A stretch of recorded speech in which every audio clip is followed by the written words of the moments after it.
the cheapest agent doesn't always get you the most money in your pocket, which is a common misconception. It might be like, oh, I want the cheapest agent, so I get more of my rental money in my account, right? But a really good agent will actually know how to get more rents and how to reduce the vacancy and how to, make sure the rents are being reviewed and going up each year. And that can actually get me even more money in my pocket despite paying that slightly higher fee. Going once, going twice, sold. You're listening to The Property Pod. All right, guys, welcome back to The Property Pod, your weekly engagement into real estate here in the Hobart Marketplace. I am your host, Aaron Horn, and it gives me great pleasure to be back at the desk with the boys in the hood. I've got Patrick Berry and John McGregor. Welcome back to The Property Pod. It's been a few weeks. It's good to have you back, mate. It's been a while. Yeah, it's been a red hot minute. It feels like ages. I know. I say that every time lately. I'm sitting here. I only think it's like 2 weeks. Like, I know I was away. I went to a wedding in Bendigo. Actually, Paige from Bendigo, who has been one of our long-time listeners, it was her wedding. So shout out to her. Yeah, awesome. Yes, she used to be a Faulkner, but now she's smart. So she's smart to be listening to this bad boy. Was there episodes on the, the rotational playlist on the night? Yeah, no, the DJ just said, listen to The Property Pod. No, they didn't have a DJ. They had an amazing band. It was, absolute cracking event. And they did covers of The Property Pod, right? Yeah, they did episode 7, 9 and 41. The one on title insurance was there. That was a real hit. really made the dance floor take off. No, look, I feel like we haven't been in this studio for a little while. It probably hasn't been that long, but work has been...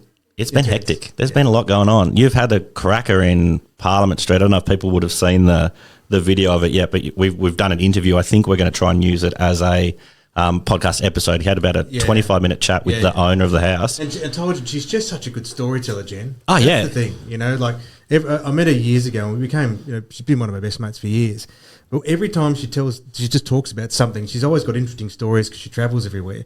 But I just sit there and just listen to her. And that's when what they'd work with her and her husband, Andrew, and the work that they've done and the detail they brought into this place. I was like, who better to showcase this property than them? Yeah. And, you guys did an incredible job taking 30 minutes and, compressing it down into a sizable 5 minutes. But I don't think it could have been any shorter. Like, there was so many beats about that property that had to be hit. And if you cut any more, you just would have missed it. No, look, and it was a battle. I actually got another cousin of mine. I've got a cousin who works for the media house here. I got another cousin of mine to freelance an edit of it for me because it was so big. I was like, dude, I just need you to trim the fat on this bad boy. Yeah. There's heaps in it. But going through it, I think we'll try for the podcast maybe next week or the week after. We'll release it as a pod and we'll put it out and we'll just put the full long form conversation because sitting there listening to you guys chat, it was a hoot. I loved it. So we'll just watch this space in the coming weeks and you might get a really nice story of 15 Parliament Street in Sandy Bay, a cracking property. And I just think from a different perspective, it's just such a fun way to engage in property where rather than you've just got the agent standing in front of the home, well, people ask what's this? Why did they do that? Like, where are they going? And it's just, there it is. Yeah. Listen to it, chat. Yeah, the doggy door. You'll find all out about that in the coming weeks. Pat, you've hooked us up with a guest today. I have hooked us up with a guest and I'm excited. Yeah. Who have we got? So we've got Hermione coming in. She's one of our business coaches here at 414 and has been a very long friend of 414. She's helped us out with software along the way and bits and pieces in our rental space. So, we're going to get her on. We're going to talk all things rentals today. Sweet. Well, let's not hold it up anymore. We will cut away and we'll be right back with Hermione. Cool. That's right, crew. We are here with Hermione Hart, an absolute stalwart in the real estate profession here in Australia. She is a business and personal development coach. She's just launched Sidekick Plus. She's the host of her own podcast. She's close to our hearts, The Real Estate Chicks. I think there's about 9 or so episodes live at the moment, but there's plenty more coming. She does that with her friend Courtney Hill. She's out there helping real estate business owners and people create strategies, systems and structures to grow with ease. Look at this intro. I know, tell me about it. And I only prepared it 5 minutes ago. Been part of the industry for 14 years, worked from here to London to Sydney, all across the globe. So an absolute superstar, and it's an absolute pleasure to have her on our show. Welcome to the Property Pod, Hermione. Thank you. Gosh, that's a lot to live up to. Yes, I know. Setting the bar very high. That's probably Thank you for having me. the grandest intro, Aaron, you've ever given to one of our guests. It's pretty impressive. The hilarious bit is, I'm going to throw myself under the bus here, but the hilarious bit is I've been out taking photos all this morning, and in my head I'm like, I've got to get ready for the podcast. I've got to get ready for the podcast. I literally sat down and just was like, copy, paste, copy, paste, copy, paste. Well, It came out like a dream. You've nailed it, mate. Well, thanks for joining us, Hermione. We're really excited to have you on our podcast this morning. Yeah. You're so welcome. I'm happy to be here and have a chat. So, fill people in a little bit. Do you want to let everyone know, I guess, how you got into the industry and how you've ended up becoming a real estate coach? Oh gosh, okay. I'll try and keep it as brief as possible. But I was finishing school and I just worked at a video store, and I was one of those. Oh, which one? No idea what they Sorry, wanted to. I got to jump in. Blockbuster. Oh, Blockbuster. I was Video Easy for life. Yeah, I think I'm 7 years at a video store. I still go into stores and try and like straighten things up. From straightening all the video and DVD cases. But yeah, like I went through the transition from video to DVD, and I was finishing school and they kind of went, oh, you could work your way up and become the assistant manager of the store. And I had no idea what I wanted to do. But luckily my mum was selling our family house at the time, and I just literally gained an interest in real estate.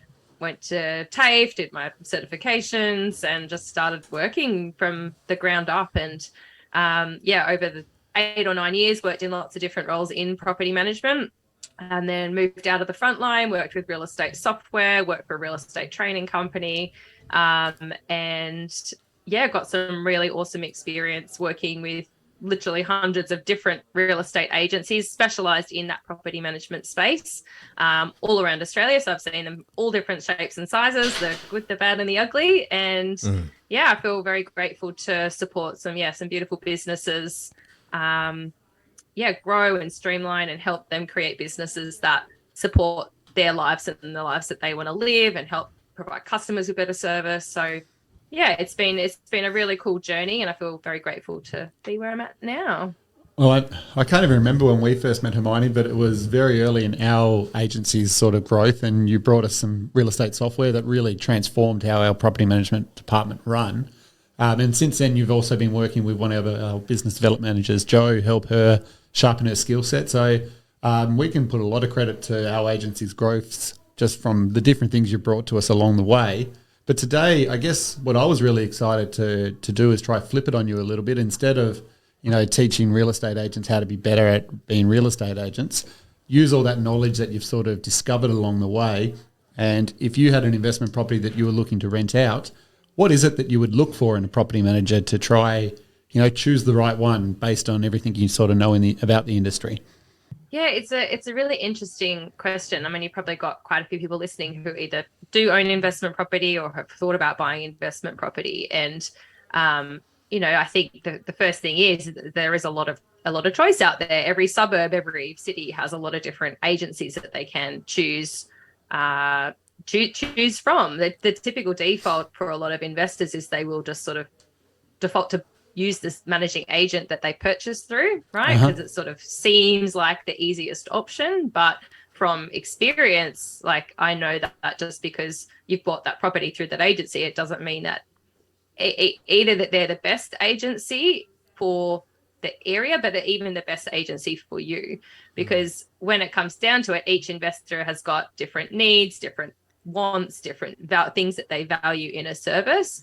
And so I think, for me, I know that I would be doing a lot more research to find probably the best local agent in the area that has probably the best reviews and the best client experiences, that has really strong processes. And it doesn't necessarily need to be the cheapest, as if I can see the value in paying slightly more. Because I suppose that's the common thing that, especially in the industry, people come up against. It's like, investors or landlords will just want to find the cheapest agent. But, when in my experience, what I can see is that the cheapest agent doesn't always get you the most money in your pocket, which is a common misconception. It might be like, I want the cheapest agent, so I get more of my rental money in my account, right? But a really good agent will actually know how to get more rents and how to reduce the vacancy and how to, you know, make sure the rents are being reviewed and going up each year. And that can actually get me even more money in my pocket despite paying that slightly higher fee. So I think that for me, I know that that's what I would be looking out for, is which agency can deliver on those results and processes to actually get me more income, more asset growth over that time. It's it's an interesting point you point out, because you are correct. A lot of people tend to automatically think the cheapest agency is going to mean that I get the most money in my bank account each week. But if they're undervaluing the property when they're trying to decide what to rent it out, that means that you might save, you know, a couple of dollars in the weekly management fee, but it could be coming at the cost of, you know, $10 or $20 a week in weekly rent. So your overall profits at the end of the year are going to be down simply by choosing potentially that cheaper agent. And then the flip side, I noticed you mentioned as well vacancy rates. Do you want, for a lot of people, do you want to explain a little bit more what that means, I guess, when it comes to vacancy rates and how that can affect your income at the end of the year?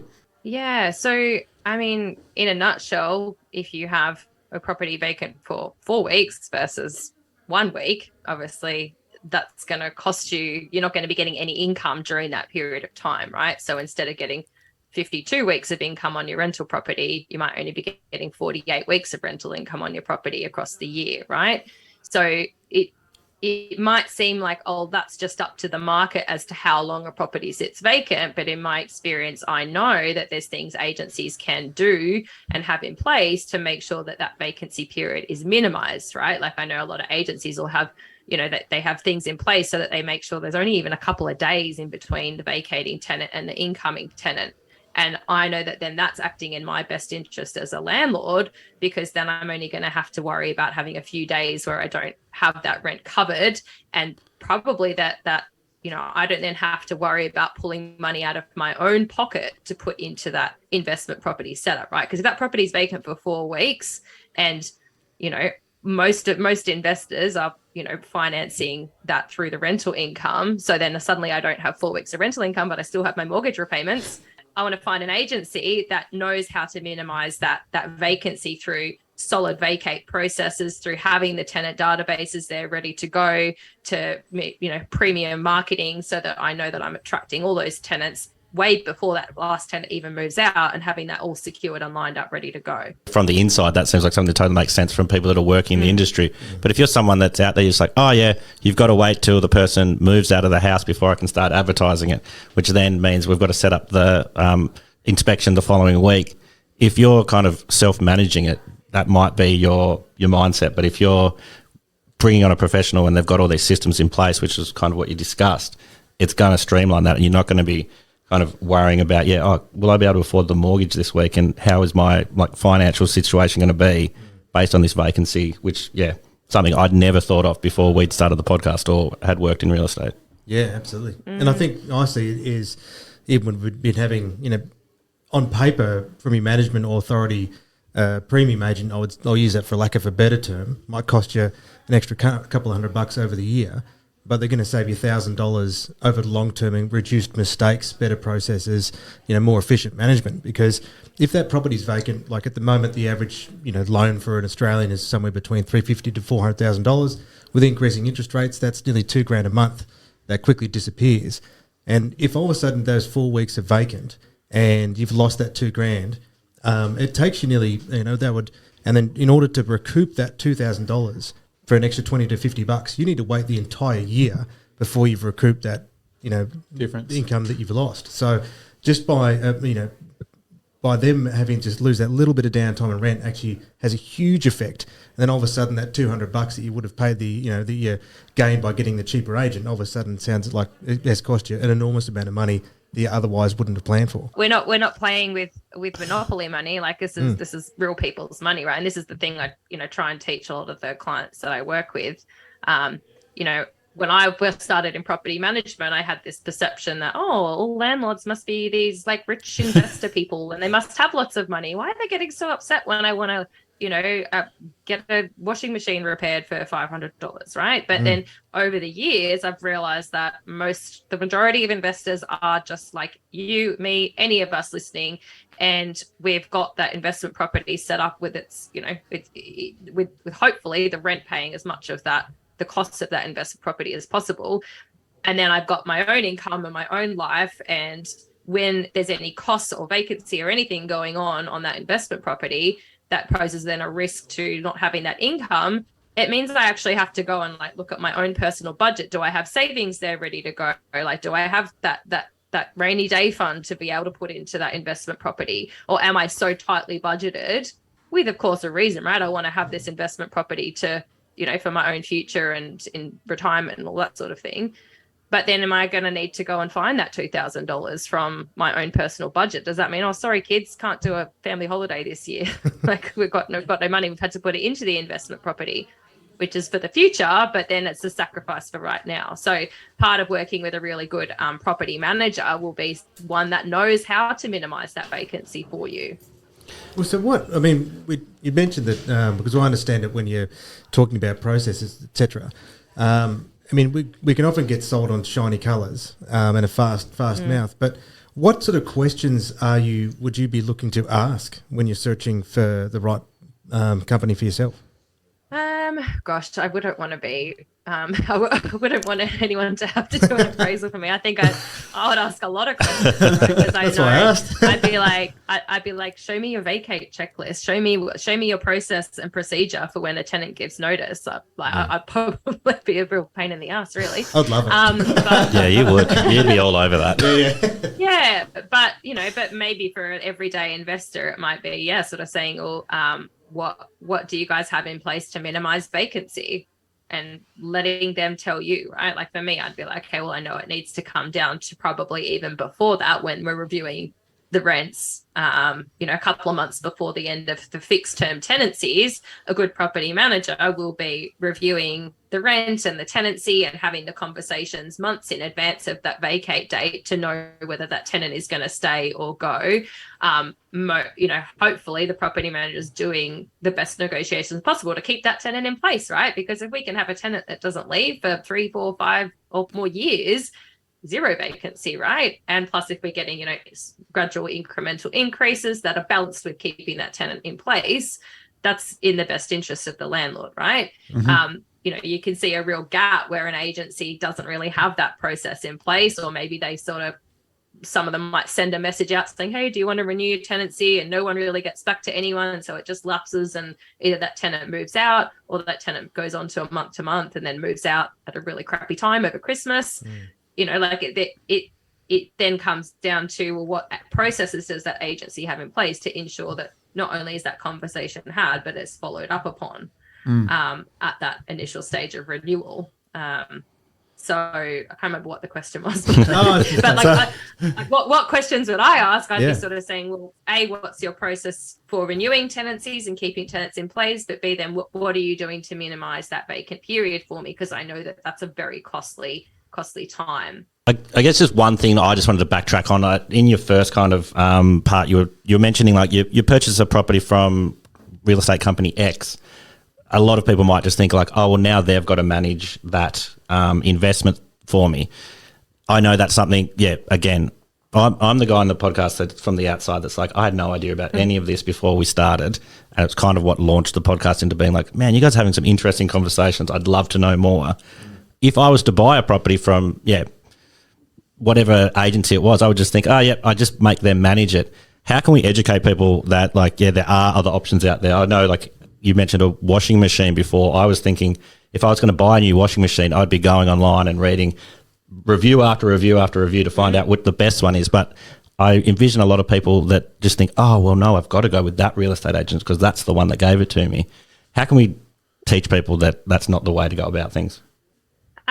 Well, you're up against a slight challenge because most agencies who are fairly switched on will be getting that sales agent to kind of be like, oh, it's easier if you just come with us, right? Like we make it easy, right? We've got the keys. It's the best option for you. And right? it is if you're buying from us. Yes. So let's just clear that up, everyone. You're buying from 414 is the best option. Well, Pat, I would say that So let people go and look elsewhere, and they'll still come back based on what you're doing. Yeah, right. Like, so it's the easiest option for us, but I also truly strongly believe that we are the best option because of X, Y, Z, right? Like, it might be layering something on from your perspective, but yeah, like it's a tricky one because again, for someone buying a property, like there's a lot going on, right? There's a lot to remember. There's a lot to think about. So when we're then adding in, oh, now I've got to make a decision on what property manager to use on my property. And I'm like, oh, it's easier and less time consuming for me to go with the easiest option. Sure. Tick and forget.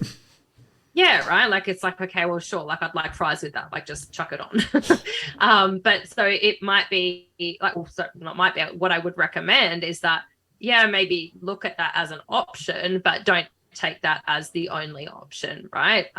It's sort of like if you book a flight to go somewhere and they send you the recommended hotels, like you probably don't just default to one of those. You probably end up going and doing your own research and finding out what will work best for you based on what your needs are for that holiday.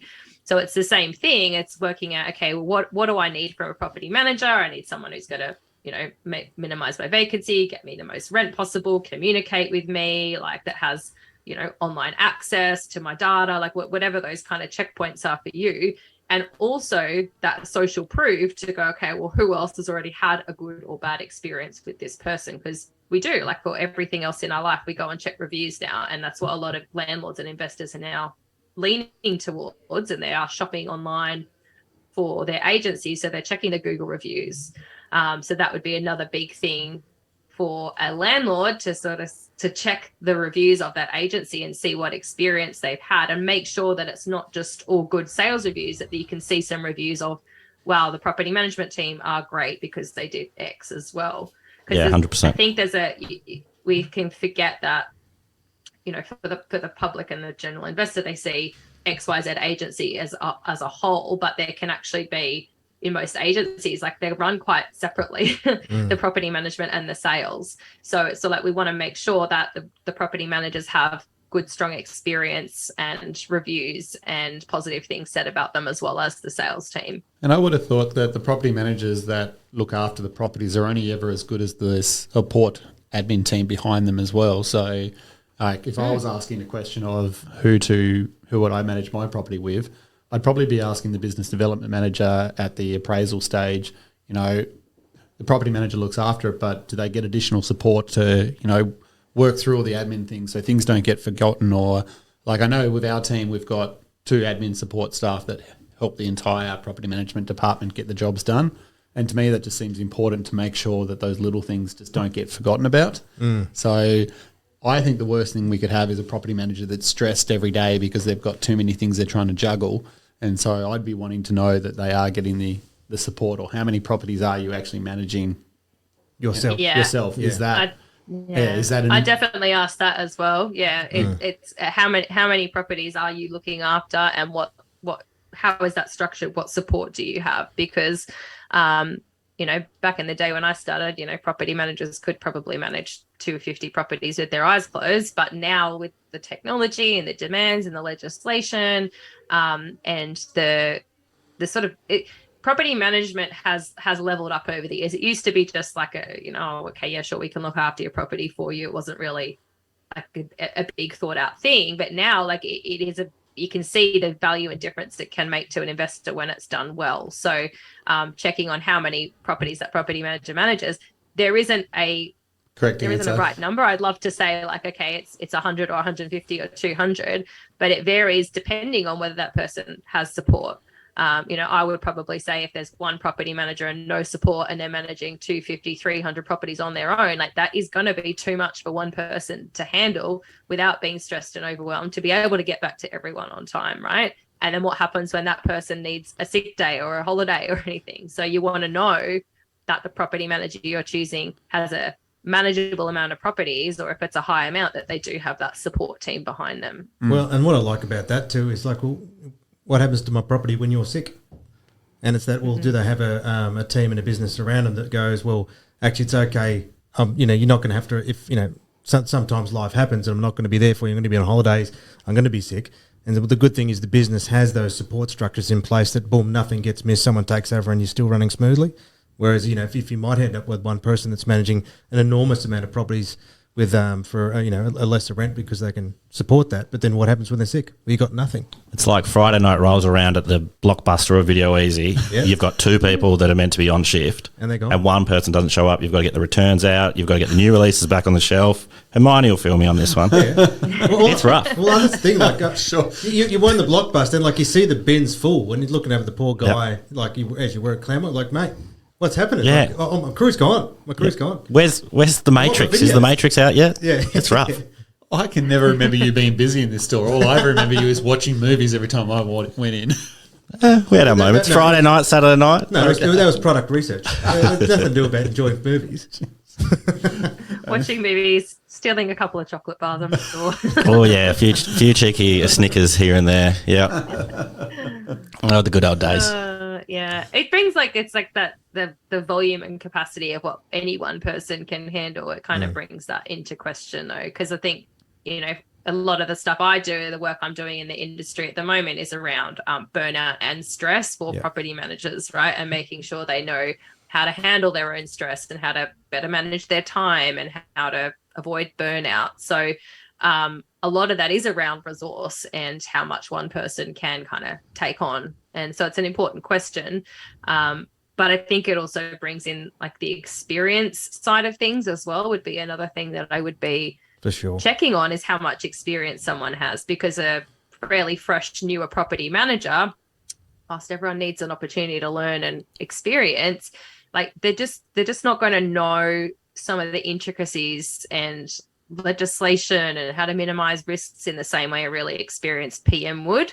You know, there's some stuff that just comes from being in the industry for a long time, and you just know when that person says that, I know it actually means this, and I know to look deeper into a tenancy application, or I know that, okay, this is how I can get the best outcome out of this tenancy for the landlord. Like there's some of that stuff that you can't learn in any course. It comes from experience. So I'd be definitely looking at, you know, the experience of that team, right? Even if it's a more junior property manager, is there someone else there that does have that level of experience? It's such an interesting point, because it can even be in relation to having the right conversations with tradespeople, managing maintenance, organising the inspections. It's like, I've seen this before. We better look into this deeper, like you said. And you know, if it is a fresh junior, like, and they don't have that experience around them, well, again, they're going to learn the hard way, and that's the only way you learn through experience. But unfortunately, I mean, let's be selfish. You don't want to be the landlord that gives them all their mistakes just to learn. Definitely. This might be a good spot just to kind of move the conversation over to Sidekick. Could you maybe kind of, have a chance to plug away at sidekick.net.au and tell us all about your newest venture and the podcast, etc.? Yeah, well, the podcast is like it's just been something that my friend Courtney and I, we've got no agenda. We just thought, let's just jump on and have a chat about life working in the real estate industry and a couple of the, you know, weird and wonderful news stories that you hear from time to time. So that's just been a bit of a passion project, and it's been super nice to do something that is just for fun and having a conversation. Sure. We know the feeling. Yeah, it's just, you know, and we've had some really great feedback of people just going, oh, that's great. I feel a little less alone. I know that other people are going through and experiencing the same thing I am. But yeah, Sidekick, it actually started, I originally created it as an outsourcing company. I was going to do sort of outsourced inspections and more admin support for real estate agencies and property management teams. But then I had my first child and couldn't do any of that.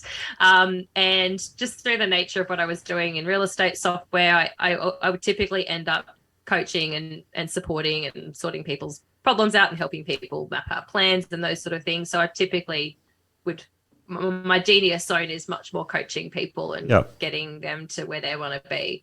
And so Sidekick has been just coaching and consulting one-on-one with businesses, and then more recently I'm stepping into like online courses. So like what I said before, I'm running an online course at the moment for property managers on how to manage their mindset and stress and time and communication and those sort of things, so that they can be better property managers, feel less stressed, get along better with their clients, and provide better service. So it's been really cool to create it. I work from home. I've got really good balance with my 2 young girls.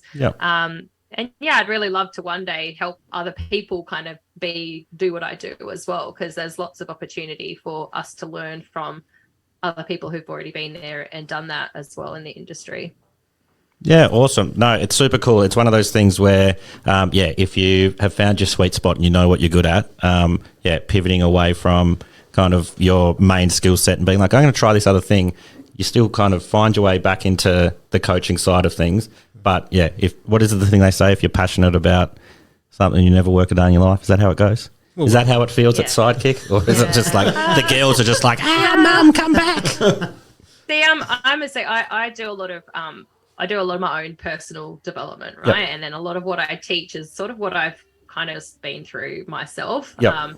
And so I've been through, the push to kind of grow a business and get it up and running to a stage that, has good income, right? But then you get to this stage in running any business where you're like, oh, this is great, but like my life is very burnt out and I have no freedom. So over this last year, I've been like redesigning my own business to make sure that whilst it provides for me income wise, it also is balancing with my life and allows me to be a mum and gives me the freedom, and that I'm not just consumed by it 24/7. So I've ended up now, a lot of my clients are small property management business owners who kind of want the same thing. They've grown their business to a certain stage, but then they're like, oh, this isn't what I signed up for. I want to have this, but I also want my life. And so I work with a lot of, small to medium property management business owners to help them grow in a sustainable way and kind of get their life back. You could kind of say you're trying to get your mind's vacancy rate back to a healthy medium. Nice. Landed it. I was only saying before, sorry, I'm just going to go off. I was only saying before, we haven't done this for a few weeks and I feel really rusty. I don't feel rusty at all, boys. I'm feeling good. We could do like 3 more of these today. It all started with the intro, mate. Let's go on. I think that's a great place to jump off. Thank you so much for coming in and or being at home and giving us some of your time. We do really appreciate it. It's been a really interesting chat. I think the podcast is called Those Real Estate Chicks. It's kind of your little passion project on the side. So look that up anywhere you can find it. Sidekick.net.au. Hermione, thank you so much for coming in and being part of the Property Pod today. Thank you for having me. And yeah, hopefully if there's any landlords listening, we've got a few tips on what to look for. And it's been really great to catch up and have a bit of a different chat to what I usually chat about. Awesome. Thanks very much, Marnie. Appreciate it. Awesome. Thank you so much. All right, thanks. Bye. Boys. Another video store employee. You know my heart lights up when I hear another video store employee. Hamish Blake, Video Easy really? alum from back in the day. Yeah. Mark Stewart, a fellow listener, also Video Easy alum. I know that Blockbuster is the enemy, but Hermione spoke so well that she can be on the pod. Still the only one that exists today. Yeah. Have you seen actually? There's a Netflix show coming out about the last Blockbuster. Isn't that funny that the war between Netflix and Blockbuster was so big? They basically went CD versus Betamax or whatever, all the vinyl, all the battle, and now Netflix are making a show about Blockbuster. Well, I think too Blockbuster had that opportunity, but they just said, no, that's just stupid. Stuck with the store and.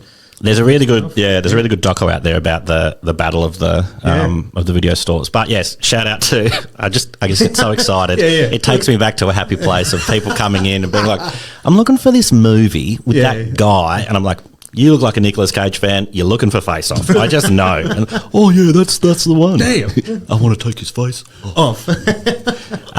Hermione's great. That was such a good conversation. Legend, because I remember even when we had our business and she introduced Inspect Real Estate to us, she helped our team a lot. Yep. She's a phenomenal operator. Yeah. Great coach. And it sounds like this Sidekick thing's going to be really exciting, kind of, giving plenty of people opportunities to level themselves up. And again, it's in this modern COVID world where you can work from home, still look after the family and, She seems like she's a natural at providing advice, taking Yeah. on all those things and sending it down the line. So shout out to Hermione. Everyone check out Sidekick.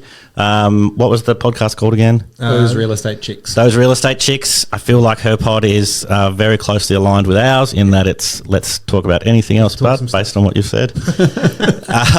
Yeah. It feels good to be back in the studio, boys. Yeah, man. Good to be back. No, it's good to be back. We will we'll be back next week with more, perhaps John's special edition episode. Shout out to all our listeners there. Like, share, subscribe, all those things that you should do. This has been the Property Pod. Till next time. All right, bye. You have been listening to The Property Pod, recorded and edited by 414 Media House in conjunction with 414 Property Co.